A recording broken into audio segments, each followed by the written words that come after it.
जिला welfare trust 2024 का हमारा जो राशन का सिलसिला है ये बड़ी तेज़ी से रवा दवा है। दिन हो या रात हो हमारे जो कारकुनान हैं ये इस काम में मसरूफ़ हैं।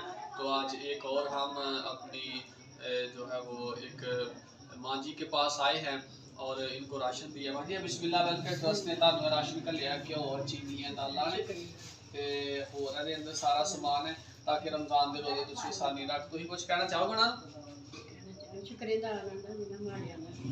शुक्रिया अदा कर रही हैं हमारी ये माँ जी के बहुत मेहरबानी कि जिन्होंने हमें ये राशन भेजा है। तो इंशाल्लाह बिस्मिल्लाह वेलफेयर ट्रस्ट भरपूर तरीके से सारा रमज़ान इस सिलसिले को जारी रखे हुए है। एक और अपनी बहन के पास पहुँचे हैं। बिस्मिल्लाह वेलफेयर ट्रस्ट की अमानत है जो हमारे पास ही नहीं वो देने। भाजी बिस्मिल्लाह वेलफेयर ट्रस्ट ने आपको ये भेजा। इसमें चीनी है, चावल है और घी है, बेसन है, दालें हैं, तो चाय की पत्ती है, खजूरें, नमक और हल्दी मिर्च है, तमाम अशे खुर्दनोश है। ये माह रमज़ान को 2024 में आपको बिस्मिल्लाह वेलफेयर ट्रस्ट ने दिया है। तो बिस्मिल्लाह वेलफेयर ट्रस्ट इंशाअल्लाह ताला भरपूर तरीके से बल्कि पहले से बढ़कर इस साल 2024 में ये ज़्यादा से ज़्यादा लोगों तक राशन पहुँचाने की कोशिश कर रहा है। तो वजह आप बिस्मिल्लाह वेलफेयर ट्रस्ट कुछ कहना चाहेंगे?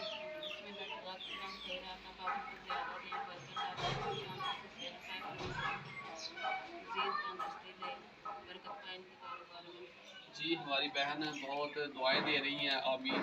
अल्लाह ताला इनकी दुआएं बिस्मिल्लाह वेलफेयर ट्रस्ट के हक़ में कबूल फरमाए। तो हमारा ये काफ़िला रवां दवा है इंशाअल्लाह पूरे अपने जोश और जज्बे के साथ और कोशिश कर रहे हैं कि कोई घर भी ऐसा ना हो जहाँ पर रमज़ान मुबारक के बाबरकत महीने में राशन ना पहुँच सके। जो मुस्तहिक हैं हम उन तक पहुँचने की कोशिश कर रहे हैं। अपनी बहन के पास पहुँचे हैं, इनकी अमानत लिए जो इनको बिस्मिल्लाह वेलफेयर ट्रस्ट ने भेजी है। रखे भाई भाजी ये बिस्मिल्लाह वेलफेयर ट्रस्ट ने आपको भेजा है। इसमें चीनी है, घी है 2 किलो, इसमें बेसन है, दाल चने हैं, दाल माश है और इसमें चाय है, खजूरें हैं, उसमें चावल है, मिर्च, हल्दी, ये तमाम अशिया खुर्दनोश आपको भेजी है बिस्मिल्लाह वेलफेयर ट्रस्ट ने ताकि माह रमज़ान के रोज़े आप आसानी से रख सके। 2024 के जो माह रमज़ान है इसमें बिस्मिल्लाह वेलफेयर ट्रस्ट पहले से भी बढ़कर लोगों तक ये राशन पहुंचाने की कोशिश कर रहा है। भाजी आप बिस्मिल्लाह वेलफेयर ट्रस्ट कुछ कहना चाहेंगे? बिस्मिल्लाह वेलफेयर ट्रस्ट का बहुत बहुत शुक्रिया, उसने हमारी मदद की और हमें राशन पहुंचाया, उनका बहुत बहुत शुक्रिया। जी हमारी बहना शुक्रिया अदा कर रही हैं।